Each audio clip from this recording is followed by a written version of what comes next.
Lunes 7 de marzo de 2011, bienvenidos a la entrevista en línea. Estamos transmitiendo en tiempo real desde la sala de redacción de La Prensa Gráfica. Saludos a los cibernautas que nos acompañan en el www.laprensagráfica.com, a nuestros televidentes en CCTV Canal 2595 en cable de Tigo, que nos ven a las 9 de la noche, y un abrazo para nuestros compatriotas que están en Houston, Texas. Nos miran por Uniglow, Canal 28. Les recuerdo que deben enviar ustedes o pueden enviar sus comentarios a través del Facebook o a través del chat que está habilitado en este momento.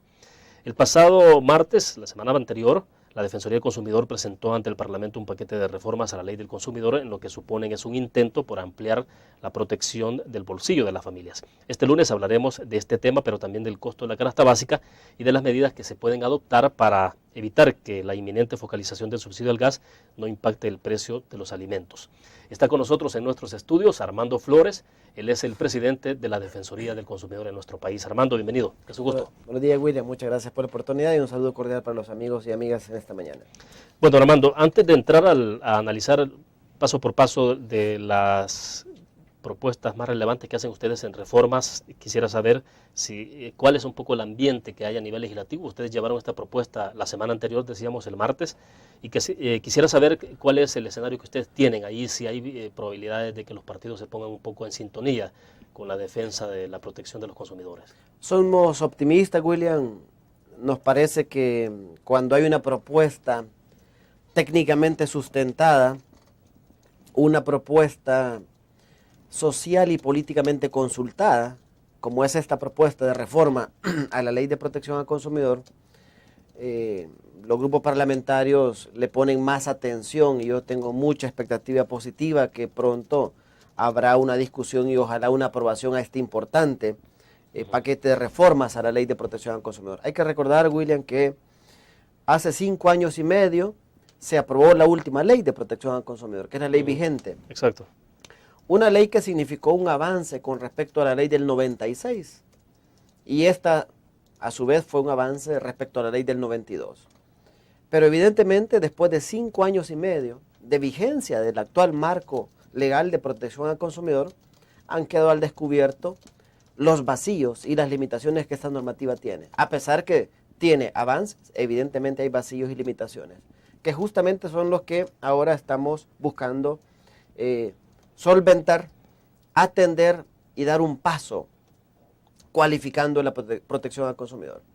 Estamos, diríamos, poniendo al día la protección al consumidor en el país desde el marco legal, William, porque esta propuesta de reforma a la Ley de Protección al Consumidor no sale de la manga. Es una propuesta que tiene la base. La propuesta que hizo el gobierno anterior, la propuesta que hizo el Centro para la Defensa del Consumidor en su momento, el análisis de derecho comparado, la consulta a nivel de distintas entidades de gobierno y la consulta y el respaldo de una instancia de primer nivel de consulta que tiene la Defensoría, que es el Consejo Consultivo de la Defensoría del Consumidor. Ahora, es decir, ustedes han tratado de resumir en esta propuesta de reformas las iniciativas de todos los sectores que me menciona. Se han tenido a la mano estos insumos, se han integrado en un documento y se han colocado nuevas ideas, valiosas por cierto, que le dan profundidad y mayor alcance a esta reforma a la ley. Yo diría que la ley, este proyecto tiene en sí mismo la bondad de ser una propuesta muy consultada. En el caso del Consejo Consultivo, William, participa una representación de la ANEP, participa una representación de las asociaciones de consumidores y participa una representación de las universidades. Ese espacio colectivo de consulta creada por la ley para la Defensoría del Consumidor es un espacio que le ha dado respaldo a este proyecto de reforma a la ley. Por eso yo estoy optimista, creo que los grupos parlamentarios tienen a la base una propuesta que proviene de este trabajo inmediato y obviamente en lo personal ya le he solicitado a los grupos parlamentarios una cita para poder explicarles a profundidad cuál es el contenido de este proyecto de reforma a la Ley de Protección al Consumidor. Es decir, en tanto ustedes ya tienen consenso básico sobre esta iniciativa, ustedes esperarían que entonces los diputados no le pongan tanto reparo. Es decir, si hay un consenso externo.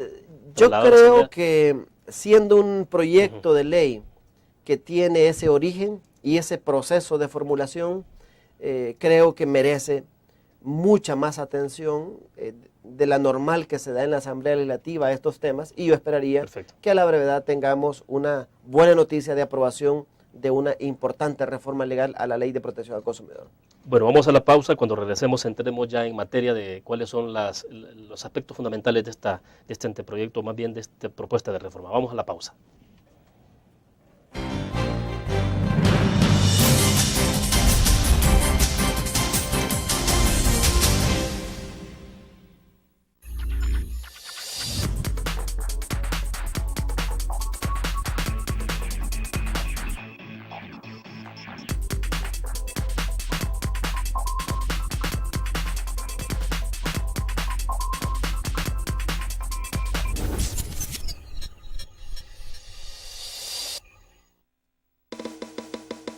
Tu periódico es dinero, porque ahora puedes pagar con la prensa gráfica.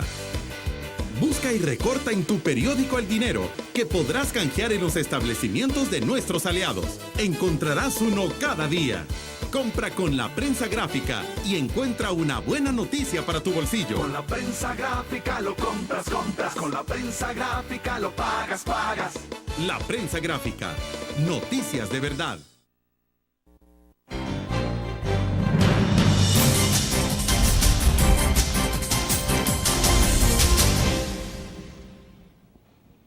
Con nosotros en nuestros estudios está Armando Flores, presidente de la Defensoría del Consumidor. Armando, hablemos del derecho de retracto como propuesta que ustedes llevan ante la Asamblea Legislativa. Bueno, quizás en principio saber qué es el derecho de retracto, o sea, una especie de explicación académica creo que es importante para que entiendan nuestros cibernautas y televidentes de qué estamos hablando, porque es bueno saber cómo funciona esto en la actualidad, si es que hay derecho de retracto en este momento o no se está aplicando. A ver, comencemos. Bueno, esta es una propuesta, William, que está en la parte de proyecto de reforma que se refiere a proteger el interés económico de las y los consumidores. Uno de los componentes importantes de esa pieza, de ese conjunto de reformas, es el derecho de retracto. ¿De qué estamos hablando? Es el derecho que tiene usted, amigo y amiga, de dejar sin efecto un contrato en forma unilateral, es decir, de arrepentirse de un trato que usted ha llegado a través de un contrato. Arrepentirse en ciertas condiciones, porque esto no es general. Por ejemplo, la reforma plantea que en ciertas condiciones particulares en que se ha contratado, la gente tiene derecho a arrepentirse de ese contrato, aunque sea firmado. Por ejemplo, cuando usted, amigo o amiga, lo invitan a una reunión en un hotel o está contratando fuera del establecimiento comercial, en esos casos, la reforma dice, usted tiene 8 días para arrepentirse. Y hay casos, William, concretos. Por ejemplo, están ofreciendo paquetes vacacionales en hoteles. Y hay innumerables denuncias de abusos con los paquetes vacacionales. O están personas también denunciando problemas con la compra de libros. Por ejemplo, enciclopedias, claro, que lo hacen fuera del establecimiento comercial. Entonces, cuando se da ese tipo de contratación fuera del establecimiento, la reforma que estamos proponiendo dice que tiene derecho el consumidor a arrepentirse en un plazo de 8 días. Pero además dice la reforma que ese derecho de arrepentimiento en el plazo de 8 días después de haber firmado el contrato también aplicará en los contratos a distancia. Es decir, compras por correo, por formulario, por internet, por teléfono, por audiotexto, por correo electrónico, por fax, por televisión. En todas esas formas de contratación a distancia, también la gente tendría 8 días para pensar si ese contrato quiere sostenerlo o si ese contrato quiere prescindir de él, quiere arrepentirse. Desde el momento que la persona firma el contrato tiene 8 días. Efectivamente. 8 días. Y esto es muy importante. ¿Por qué estamos dando esa propuesta, William? Porque hay personas que nos han dicho, es que la reunión a que me invitaron en el hotel, me pusieron todo tan bonito, me la pintaron tan fantástico, me pusieron una persona que casi que me convenció y que casi que no sé cómo me lavó el cerebro que yo firmé. Firmé por pena, firmé por insistencia, firmé porque realmente, entre comillas, me embobé. Es decir, la gente, le estamos dando 8 días para decir, analice lo que contrató en esa modalidad de contrato a distancia o contrato fuera del establecimiento y tendrá 8 días para decir ¿Continúo o no continúo? Ahora, Evidentemente, ¿por qué solo en esas excepciones y por qué no en la generalidad? en esto, William, nosotros queremos también ser cuidadosos. Hay una regla básica del derecho civil de que el contrato es ley entre las partes. Y ya este tema en el pasado ha sido objeto de ataque de las personas que ven el derecho del consumidor con las miradas del derecho civil. Y dicen que el contrato es ley de las partes y no importando la forma en que se contrató, no importando las implicaciones o incluso los vicios del contrato, eso debe cumplirse. Esa es la manera muy clásica. Sí, sí. El derecho de consumo nos plantea una oportunidad de avanzar, en este caso protegiendo al consumidor en condiciones particulares, y evidentemente creo que para buscar un equilibrio entre el proveedor y el consumidor es un buen camino empezar de esta manera. Ahora, pero a ver, entonces, en este momento no hay posibilidad de que una persona cuando va a esas explicaciones que usted dice en un hotel y entonces de alguna forma es embaucado, Sí. y termina firmando entonces un contrato por un paquete vacacional, en este momento desde que lo firma no hay forma de que lo toma y lo toma, no hay forma de arrepentirse. No hay manera, William, porque hay que recordar que en todos estos casos está de por medio un título valor que ampara esta obligación. Y la gente, incluso en algunos casos, le hacen cargos directos a tarjetas de crédito o le hacen firmar letra de cambio o pagaré. Entonces, creo que frente a ese nivel de abuso y desprotección de los consumidores, esta es una buena noticia. Y por eso creo, como decía en el primer segmento, que cosas como esta, sin duda, en el pleno legislativo tendrá mucha receptividad, porque son cosas que están pasando. Comento, por ejemplo, un diputado del partido Arena me visitó hace algunos meses comentándome un problema relacionado con este aspecto. Yo digo, diputado, ayúdenos entonces para que su grupo parlamentario sea parte de los grupos comprometidos que impulsen una reforma de esta naturaleza que sin duda va a ayudar a proteger la economía familiar y a proteger el interés económico de las y los consumidores. Perfecto, hacemos otra pequeña pausa y volvemos con más.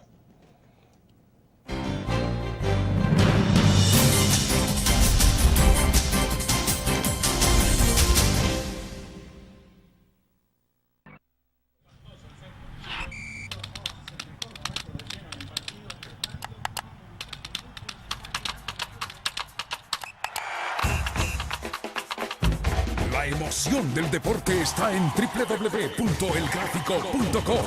Ingresa al nuevo escenario deportivo y descubrí toda la pasión del deporte.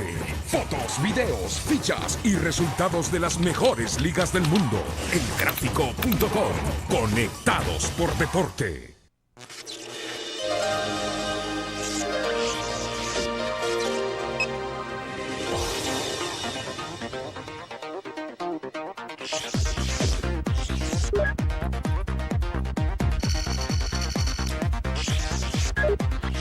Estimulamos tus sentidos para que leas, veas, escuches e interactúes con la verdad.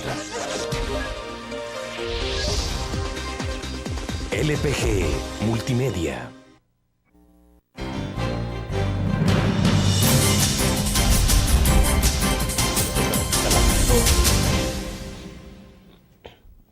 Bueno, para que vayamos avanzando, perfectamente sabemos que el tiempo no nos va a alcanzar la hora para hacer todo el análisis completo, pero desde luego queremos resaltar lo más importante, Armando, y es el otro punto, lo que tiene que ver con garantía legal. Ustedes dicen que está relacionada al producto o las consideraciones legales del contrato. ¿Qué es esto?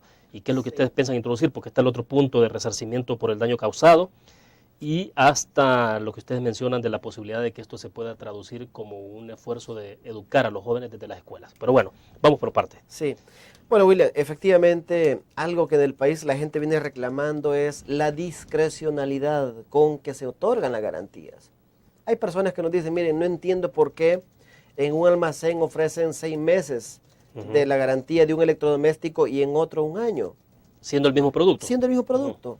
Entonces, creo que esa discrecionalidad es resultado de la libertad absoluta de cómo el proveedor organiza su compra-venta y de cómo el consumidor está a expensas de la falta de una legislación básica. En otros países existe una ley general de garantías.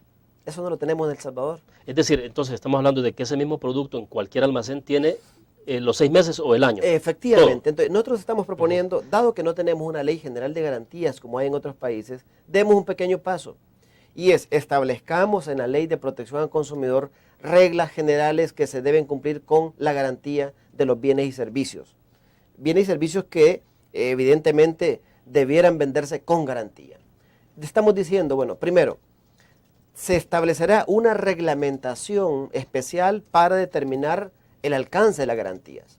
En todo caso, ya adelantamos, las garantías debieran tener una duración máximo de hasta 2 años, pero se puede contratar perfectamente entre el proveedor y el consumidor garantías mayores a ese plazo. Por un pago adicional que a veces dicen, bueno, si usted quiere 4 años, entonces usted tiene que poner algo más. Sí, hay, en primer lugar, una regla general es que la ley le da una garantía legal mínima al consumidor. Sin pagar nada más. Sin pagar Correcto. nada. Esto no es oneroso, esto es gratuito.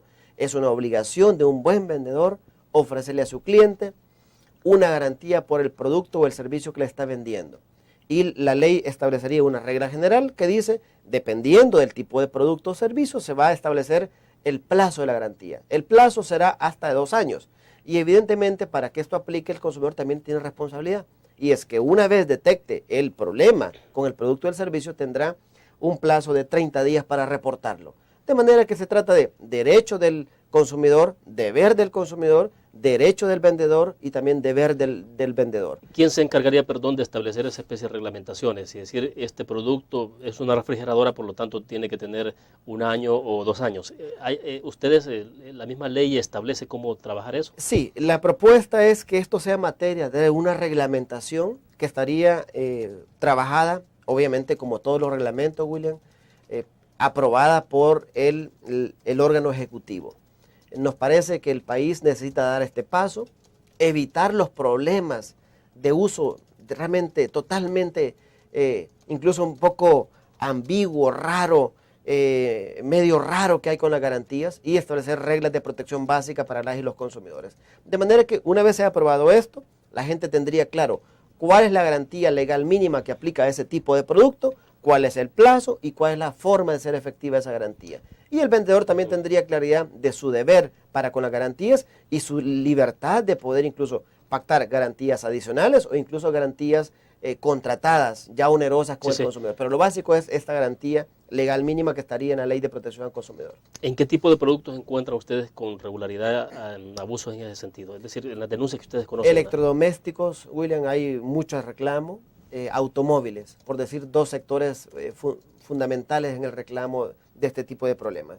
Yo creo que efectivamente esto es parte de la apuesta de que la reforma a la Ley de Protección al Consumidor nos ayude a proteger el interés económico de la gente. Como también en la reforma está el derecho a darse de baja, William. Es relativamente fácil en el país contratar un servicio, por ejemplo, de cable o de teléfono. Es relativamente fácil. Uno casi puede contratarlo en cualquier sucursal, a cualquier hora y cualquier día. Pero qué difícil es terminar el contrato.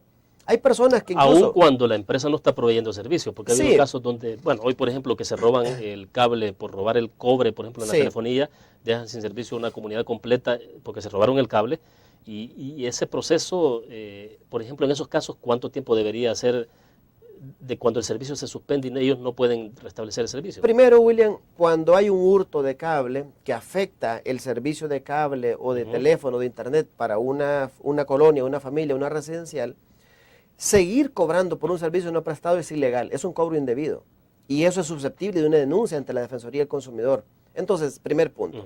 Pero segundo punto, comentaba antes que es fácil contratar relativamente, pero que es difícil, terminados los 12 meses o 18 meses del teléfono, terminar el contrato. Tiene que ser en un lugar determinado, en un día y una hora determinada y con un formulario determinado. La reforma que estamos proponiendo es que se le garantice al consumidor el derecho de darse de baja sin dilaciones, sin obstáculos y con las mismas facilidades que tuvo para contratar. Es una regla básica,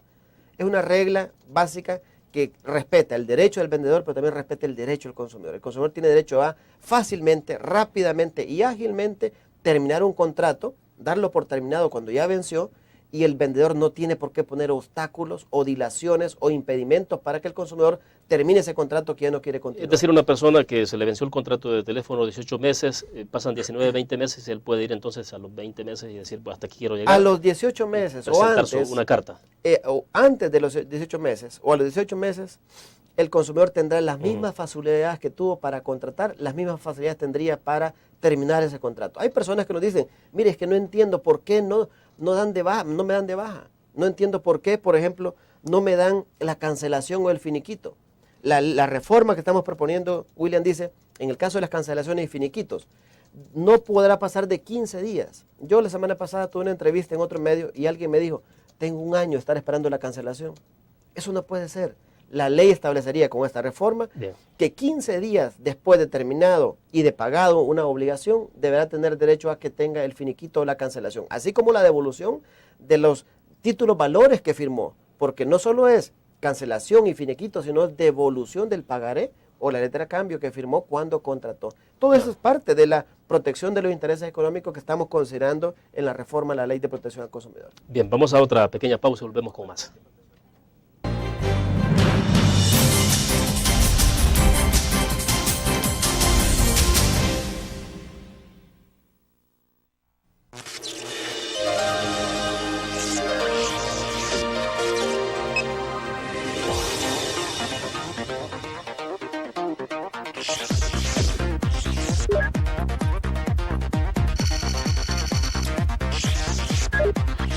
Estimulamos tus sentidos para que leas, veas, escuches e interactúes con la verdad.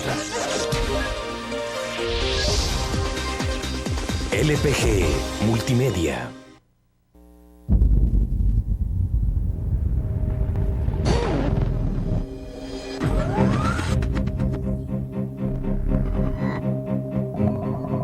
El inicio de una estrategia financiera desde los negocios y la actividad económica hacia toda Centroamérica.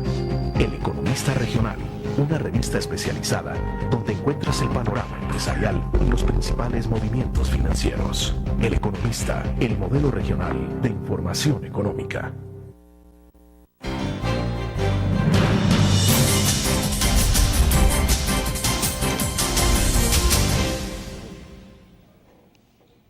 A ver, otro punto, Armando, es que tiene que ver con el resarcimiento por el daño causado. ¿Qué es esto del resarcimiento por daño? ¿En qué momento ocurre esta circunstancia? Bueno, William, algo que la gente viene reclamando en el país es que cuando presenta un reclamo a la Defensoría del Consumidor, siguiendo la ley, la Defensoría lo que llama es un avenimiento o una conciliación, lo cual significa un acuerdo entre el vendedor y el consumidor.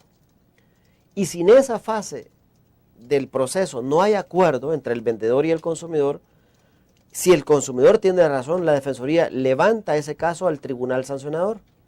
Y en el tribunal sancionador, a partir de la prueba presentada, el tribunal sancionador resuelve. Se sanciona al vendedor, pero no hay devolución del dinero al consumidor. No hay cambio del producto al consumidor. No hay resarcimiento del daño al consumidor.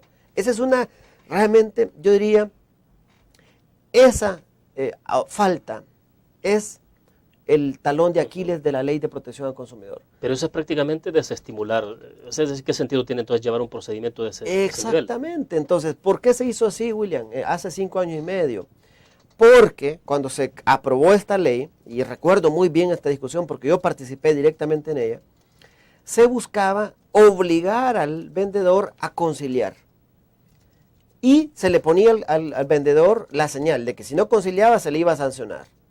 La práctica nos ha demostrado en estos 5 años que este talón de Aquiles de la Ley de Protección al Consumidor, que es la falta de compensación al consumidor, es un boomerang para los derechos del consumidor, porque al final ha afectado el interés económico de las y los consumidores.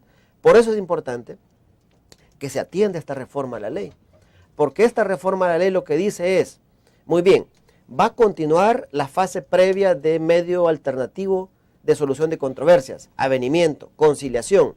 Si no hay conciliación, ese caso va al tribunal y el tribunal sancionador podrá imponer una multa, pero además podrá ordenar la devolución del dinero o el cambio del producto. Ese es un cambio realmente radical que vendrá a darle mayor protección del interés económico de las y los consumidores. ¿Y esto en qué casos lo han detectado, por ejemplo? En todos los casos, William, es que es el gran problema.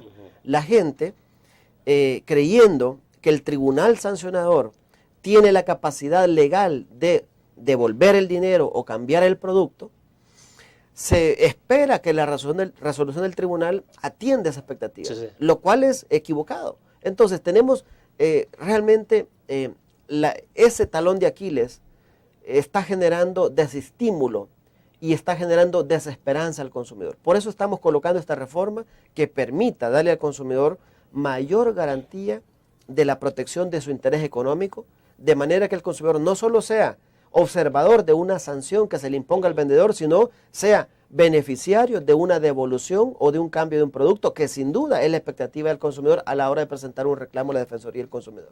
Bueno, y al final todo esto, entonces, ustedes quieren también aterrizar en el hecho de que se pueda establecer una reforma educativa en términos de introducir todo este tema del consumidor, o qué es lo que plantean en esencia con el tema educativo.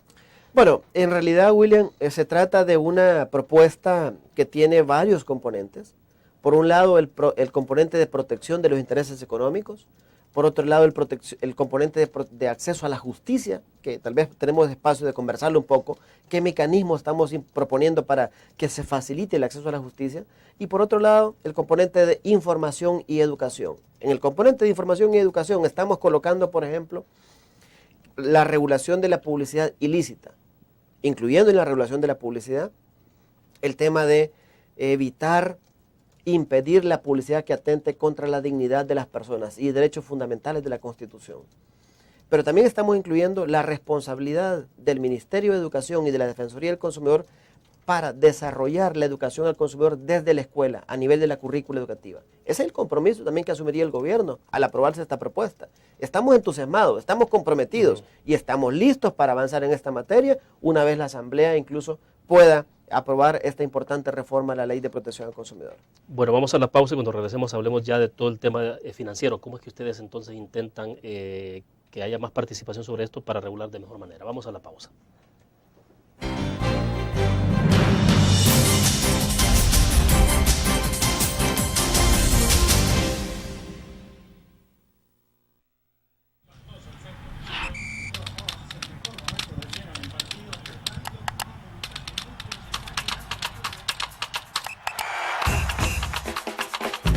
La emoción del deporte está en www.elgráfico.com.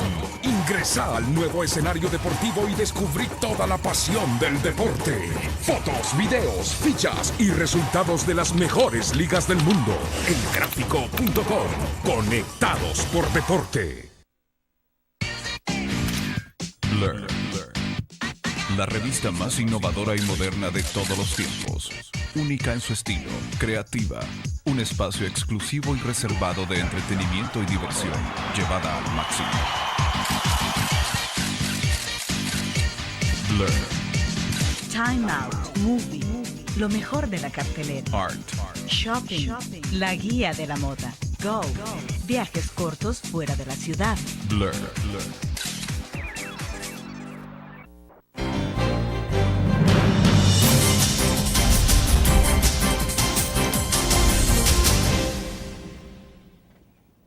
Bien, en esta reforma, Armando, ustedes entonces abordan todo el tema financiero, y me llama la atención porque leyendo un poco el planteamiento que hace usted, dice que no podrán establecerse comisiones o recargos por la administración o manejo de los créditos, y tampoco podrán cobrarse cuando sean generados por responsabilidad del proveedor o fallas en su sistema informático. Yo pensaba en este caso final, si tiene que ver, por ejemplo, bueno, el 28 de febrero, usted tiene que pagar el 30 de cada mes, entonces, ¿cómo hacer? O el 31 en algunos casos, digamos. Entonces, ¿cómo hacer cuando cae 28, cuando se cae el sistema digital, informático, cuando se va la energía eléctrica? Pero bueno, son dos casos los que plantean. Uno es lo de las comisiones o los recargos y el otro es las fallas. Sí. Vamos por el primero, con el caso de las comisiones. Bueno, en esto, William, estamos haciendo eco de un reclamo de la población de que hay poca transparencia en la información que se traslada a los usuarios de servicios financieros sobre el precio real o el costo real de los créditos. Y la gente tiene razón, porque no es únicamente la tasa de interés el costo de ese crédito, sino que detrás de la tasa está cuánto es la comisión y cuántos son los recargos. Ese es el costo de ese crédito. Entonces, para ayudarle a mayor transparencia del mercado, generar mayor competencia en el sector de servicios financieros y mayor protección al consumidor, estamos introduciendo esta reforma a la ley, que simplemente dice, no se puede cobrar comisiones amparadas por la prestación de un servicio inherente a ese servicio crediticio. ¿Es inherente o no la administración o manejo del crédito. Sí es inherente. Por tanto, no puede haber comisión por administración o manejo de ese crédito. Por un lado. Por otro lado, no se puede cobrar recargos que no sean equivalentes a incumplimiento del consumidor. Hay realmente una situación que en algunos casos, algunos bancos han llegado a encarecer el crédito a través de las comisiones y recargos. Nos parece que las cosas básicamente son aspectos que deben estar representados en la tasa de interés y por tanto no hay por qué meterle comisiones y recargos por la cocina para encarecer el crédito y engañar al consumidor. De hecho hay que decir, William, que hay bancos ya del sistema que no están cobrando comisiones, no están cobrando algunos recargos y eso es positivo y esta reforma va a generar sin necesidad de esta reforma, ya lo están haciendo. Y esto genera más transparencia, más competencia y evidentemente más protección del interés de las y los consumidores. En esto hay casos muy concretos, por ejemplo, hay algunos emisores o algunos proveedores de servicios financieros que el consumidor hacía un pago el sábado y se lo reconocían el lunes. Exacto. La ley que estamos proponiendo, esta reforma dice, no se puede reconocer al consumidor el pago en fecha distinta en la que la realizó. No se puede. Eso se acabó. O no se puede cobrar al consumidor mora por un problema en el sistema informático del banco o por un problema de que no estaba hábil esa ventanilla o ese banco. Bueno, de hecho los bancos no todos abren el día domingo y sin embargo a veces cae habitualmente 15 o 30 el día domingo, entonces tampoco hay opciones de pagar. Efectivamente, entonces, se entendería que la fecha de pago cayendo un día no hábil o un fin de semana se extiende al día hábil siguiente. Pero en este caso, insisto, se trata de proteger el interés de los consumidores de servicios financieros, evitando abusos con las comisiones y recargos, evitando abusos con una forma de reconocer pagos del consumidor distinto al día efectivamente realizado. Pero además hay un tema interesante, William, que está en esta propuesta de reforma y es evitar abusos con las bases de datos. Hay un artículo que estamos proponiendo que se refiere a las entidades especializadas dedicadas a la prestación de servicios de información. Esta reforma dice que si un consumidor tiene una obligación que ya no es exigible civilmente, es decir, ya prescribió, esa situación de morosidad del consumidor debe de subsanarse en 30 días después de que se conoce tal situación. Y también dice esta reforma, si un consumidor es deudor y está en esa, entre comillas, lista negra, no puede ser más de 3 años estar en la lista negra. Es decir, hay que ponerle límite a esa información crediticia y personal, que en algunos casos es casi que cadena perpetua, William. Sí, muerte civil para exactamente. Las personas. Entonces, eso no, el vendedor tiene derecho a protegerse, a tener información de quién es el cliente que está buscándole. Pero ese derecho no puede ser a costa del derecho del consumidor. El consumidor tiene derecho a tener, en este caso, que la información personal y crediticia sea información fiable, sea información objetiva, sea actualizada. Y el no serlo le da el derecho a pedir que se corrija la información, incluso que se saque de esa base de datos una vez haya cumplido el plazo de 30 días después de vencido cualquier posibilidad de reclamarlo en la vía civil o 3 años máximo como tiempo establecido para que una persona pueda estar en esa lista de consumidores deudores. Bueno, pausa. Cuando regresemos entonces estamos hablando del DICOM, para poner el nombre y apellido a esto. Entre otras empresas. ¿Qué debe pasar con DICOM entonces a la luz de esta reforma? Vamos a la pausa.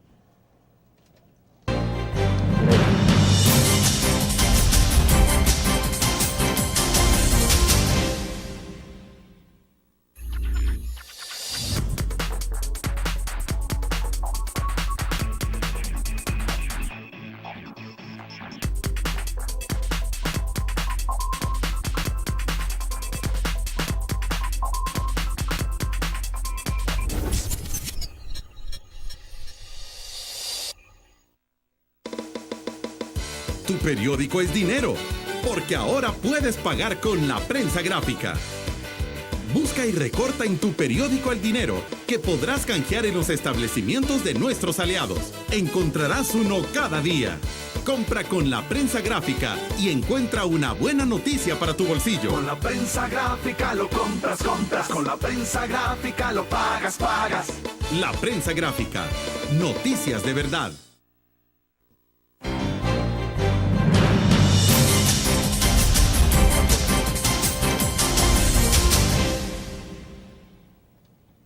Bueno, en medio de todas estas reformas que se plantean, sobre todo lo que tiene que ver con el tema financiero, la protección de la información de los consumidores, Armando, explíquenos entonces qué puede pasar con DICOM, qué hacer en este caso. Hay muchas quejas constantes, recurrentes sobre esto, porque personas que tuvieron insolventes en algún momento, pero luego inmediatamente pagaron el crédito, salieron solventes, pero quedan ahí prácticamente, decíamos, como hablamos en el segmento pasado, con muerte civil. Entonces, ¿qué pasa con el DICOM? Bueno, esta y cualquier otra empresa, William, que se dedique a prestar servicios de información crediticia de los ciudadanos, debe someterse a las nuevas regulaciones. Por un lado, yo insisto que es muy positivo que la Asamblea Legislativa esté discutiendo la creación de una ley de protección de datos personales y crediticios de los consumidores. Eso es muy positivo, porque eso contribuye a este proceso de poner al día la protección al consumidor. No solo en este aspecto que estamos proponiendo nosotros, sino se va a complementar con esa legislación que está discutiendo la Asamblea. Es todo el proceso de habeas data, ¿no? Sí, efectivamente. La idea es que la prestación del servicio de información crediticia de los consumidores tenga regulaciones mínimas.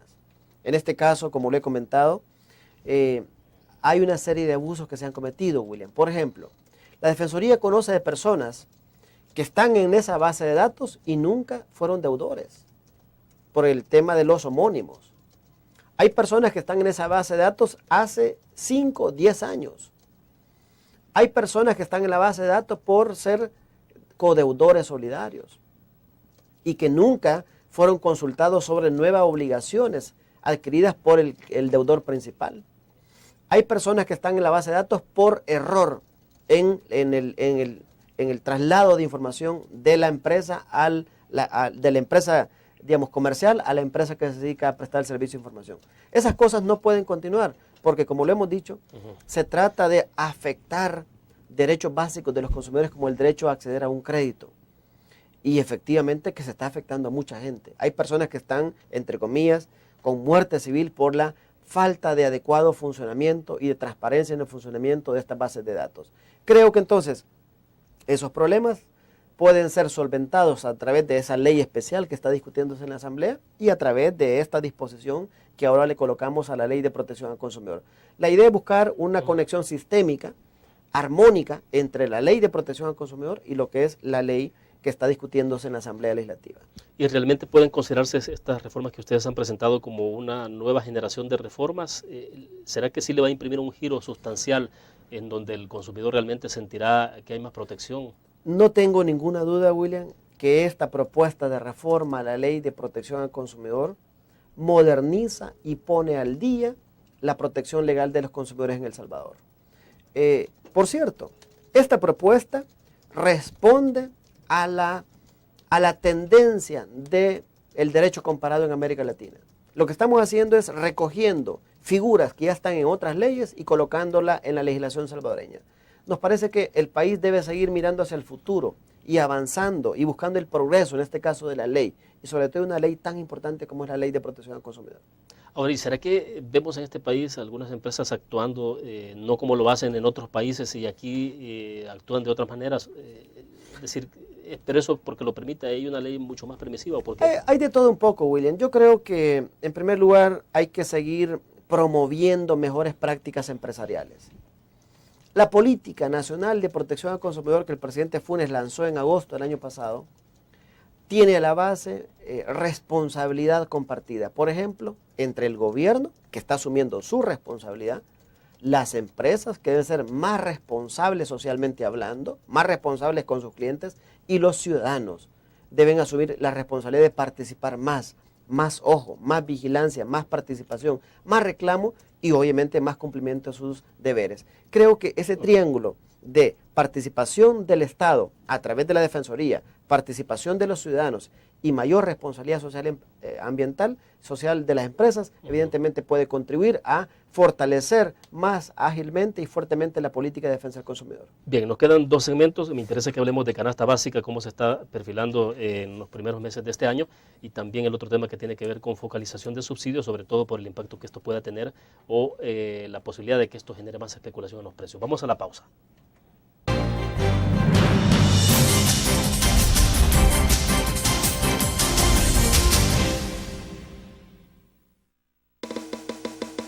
Tu periódico es dinero, porque ahora puedes pagar con la prensa gráfica. Busca y recorta en tu periódico el dinero que podrás canjear en los establecimientos de nuestros aliados. Encontrarás uno cada día. Compra con la prensa gráfica y encuentra una buena noticia para tu bolsillo. Con la prensa gráfica lo compras. Con la prensa gráfica lo pagas. La prensa gráfica. Noticias de verdad.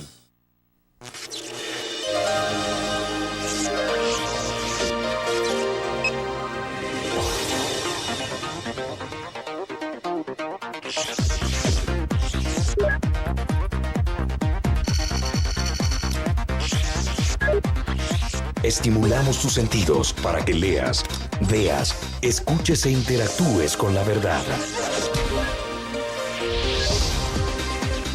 LPG Multimedia.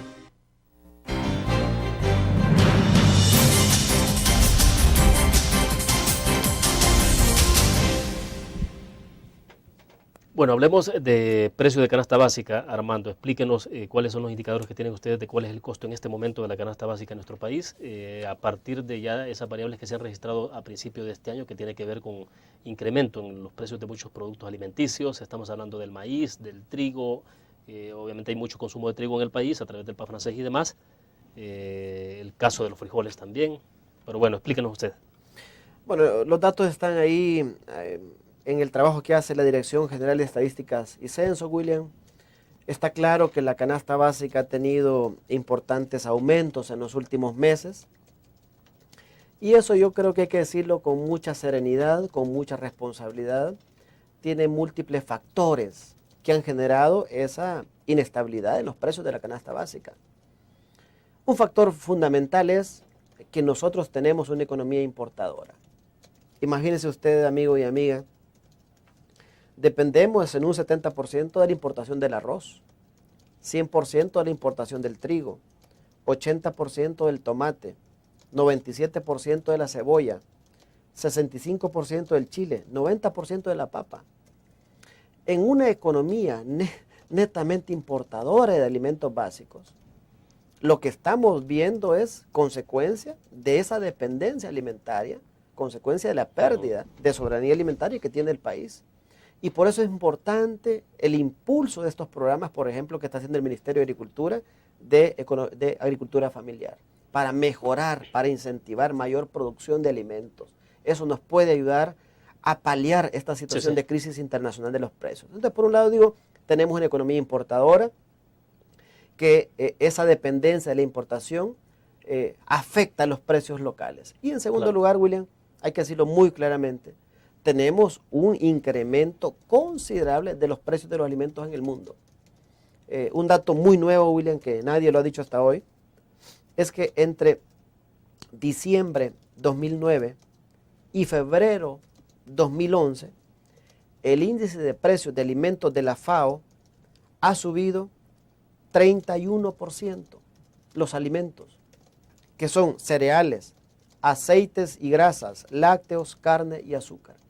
Esos productos, esos rubros alimenticios que investiga la FAO a nivel mundial, han subido 31% entre diciembre de 2009 y febrero 2011. Eso es una señal de que los precios de los alimentos en el mundo están al alza. Tiene que ver, entre otras cosas, con colocar estos rubros tan sensibles en los mercados, colocar en mercados especulativos, rubros tan sensibles con los alimentos que están afectando los precios de las materias primas a nivel mundial. Ahora, perdón, ya considerando estas variables que usted menciona, Armando, ¿cuál es el costo que tenemos en este momento de la canasta básica rural y la canasta básica urbana? El dato más actualizado que tienen el último dato que tengo a la mano, no tengo el último mes, pero a la mano tengo diciembre 2010. La canasta básica urbana, según la Digestic, llegó a $185 y la canasta rural llegó a $130.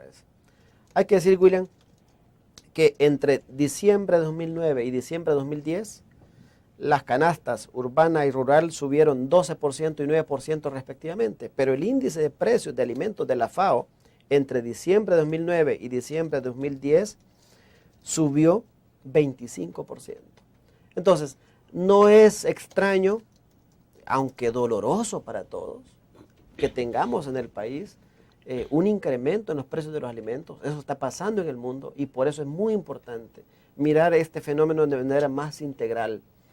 Es prácticamente imposible controlar los precios de los alimentos con una economía importadora como la que tenemos. Es decir, lo esencial o lo medular sería hacer un viraje en eso, o sea, volver al país más productivo. Efectivamente. Que dependamos menos del tomate, de la cebolla comprándoselo a Guatemala, por Hay ejemplo. que generar más producción nacional de alimentos, William.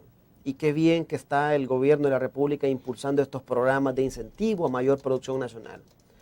Hay que seguir generando mayor transparencia en la importación de los alimentos. Por cierto, quiero comentarle que en un trabajo conjunto entre el Ministerio de Economía, Ministerio de Agricultura, Superintendencia de Competencia y Defensoría del Consumidor y Ministerio de Hacienda, estamos haciendo un trabajo conjunto para darle más transparencia a la importación de alimentos y evitar el traslado de costos ineficientes en la importación a los precios finales. Estamos vigilando, estamos buscando transparentar el mercado, pero evidentemente hay que generar más producción nacional, hay que generar mayor transparencia en el mercado, vigilar las prácticas empresariales y evidentemente promover más participación de los consumidores, por ejemplo, haciendo compras conjuntas, buscando productos sustitutos, buscando productos que son nutricionalmente lo mismo, pero tienen distintos precios más baratos, incluso fomentando de nuevo el tema cooperativista. Creo que es un momento, en momentos de crisis como esta, de crisis de precios de alimentos, es un momento para reinventar y relanzar iniciativas que en el pasado funcionaron para defender la economía familiar. Bueno, vamos al último segmento. Cuando regresemos hablemos de si ustedes están previendo, anticipándose a la posibilidad de que la focalización del subsidio termine impactando toda la cadena de producción en los alimentos y que eso se traduzca en menos dinero en el bolsillo de los salvadoreños. Vamos a la pausa.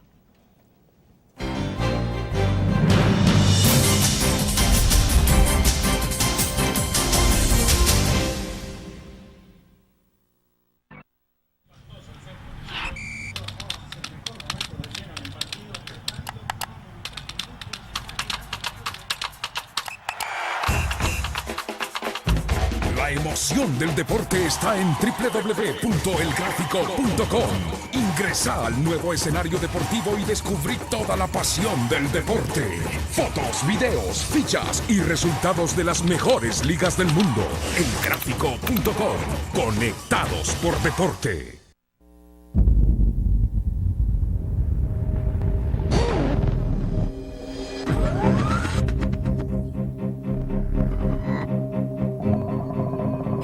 De una estrategia financiera desde los negocios y la actividad económica hacia toda Centroamérica. El Economista Regional, una revista especializada donde encuentras el panorama empresarial y los principales movimientos financieros. El Economista, el modelo regional de información económica.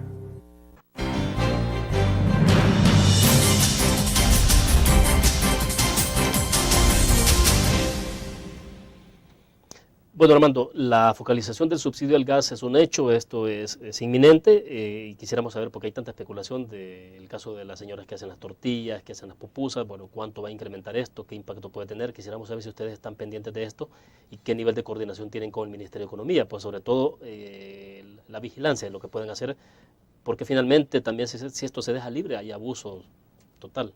Hay que decir, William, que en esto, como usted lo ha dicho, el Ministerio de Economía es la institución del gobierno, que es el rector, el organizador y el conductor de este proceso. Un proceso muy complejo. Hay que recordar que es un proceso que tiene un cambio de algo que ha funcionado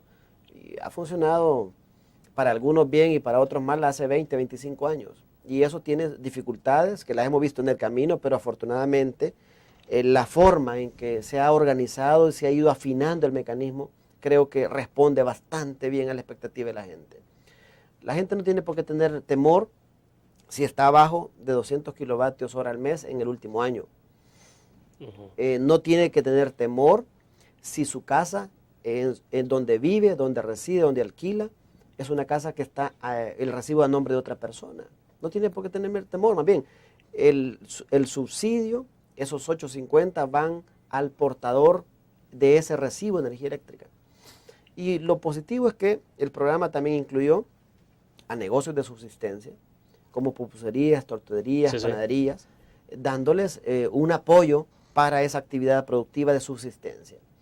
Nosotros hay que decir que estamos junto con el Ministerio de Economía acompañando este proceso, pero dándole al Ministerio el espacio que ellos se merecen para desarrollar plenamente esta labor. En el país no tenemos control de precios, William. El control de precios o la fijación de precios es en situación de emergencia nacional, según la ley. Y claro, en este caso, lo importante es estar vigilando los precios, vigilando que los precios que se trasladan al consumidor no vayan a ser precios ineficientes. La Defensoría está atenta, está vigilando mes a mes y a veces semana a semana precios de productos sensibles en la economía nacional. Claro. Y en la medida que detectemos algo anormal, lo vamos a denunciar públicamente. Yo aprovecho para llamar a los empresarios, a los micro, pequeños y medianos empresarios, que no se aprovechen de esta situación para subir otra vez los precios. Y a la población le invito para que en caso detecten que una panadería, que una tortillería, que una pupusería ha subido en forma excesiva los precios de los productos finales, que nos lo hagan saber.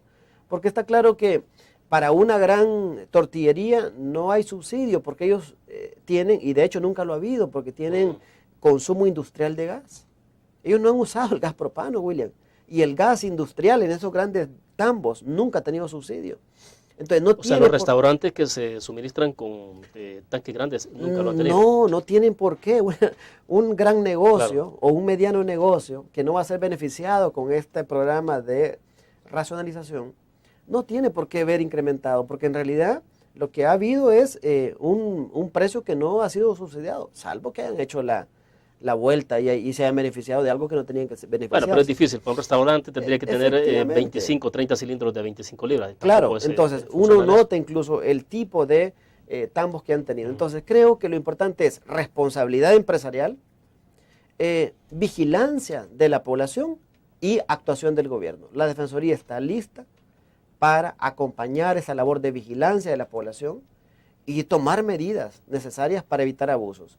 Evidentemente, como se sabe, siempre en este tipo de situaciones, algunos malos empresarios quieren aprovecharse de la situación para sacar una ventaja adicional y una ganancia que no es aceptable. Por eso llamo a la responsabilidad de los empresarios, a la vigilancia de los ciudadanos, y nosotros seguimos coordinando con otras entidades del Estado para hacer una labor eficiente de vigilancia y evitar abusos en contra de los consumidores. Bueno, cierro la entrevista con un comentario de Daniel Sifonte, que siempre nos escribe, dice: señor Flores, muy buena idea de la DC, pero las empresas no conocen la ética profesional de servicio, porque la ley es permisiva. Saludos. Yo creo que por eso es importante que los empresarios sigan de verdad haciendo no solo promoción de la responsabilidad empresarial, sino práctica de la responsabilidad empresarial. Yo estuve en el evento reciente, un gran evento de responsabilidad social empresarial, me invitaron y les dije, mire, para empezar a hablar de responsabilidad social empresarial hay que cumplir la ley. Y hay que decir, William, que hay importantes incumplimientos a la ley. Por ejemplo, la labor de inspección de la Defensoría ha detectado que en el 51% de las inspecciones hay incumplimiento a la ley de protección al consumidor. Y por eso hay que decir, es buena la responsabilidad empresarial, sí, pero es fundamental partir del cabal respeto a la ley de protección al consumidor y luego seguimos avanzando. Bueno. Gracias por su tiempo, Armando. Muchas gracias, William. Buenos días. Bueno, terminamos la entrevista en línea. Nos vemos mañana a la misma hora. Buenos días.